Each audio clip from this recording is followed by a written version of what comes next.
May hapon mga kaisla. Bagyong Tay mga kaisla o pertibig sudan ron mga kaisla kay di ay bihag. ganiha kagang. Bihag rin taon mga kaisla murag maka higop jud taon niya ni mga kaisla.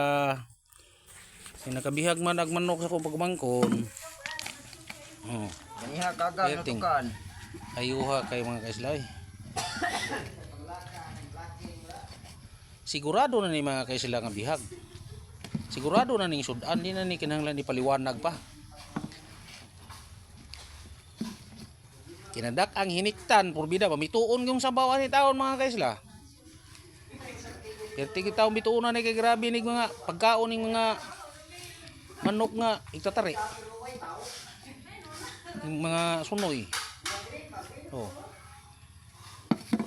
Perti pong haita po ng imuhang sundang hoho. Di na ako. Sunda nga. Dito na da. Grabing ndutag kuan mga kaisla oh. Paling lawas. So, pero amo ba kani og latanan ni ano apa kani malata? Ang usog ba? Og lundan siguro ni kutsara, mauna na lang sila og kalata ang kutsara ani.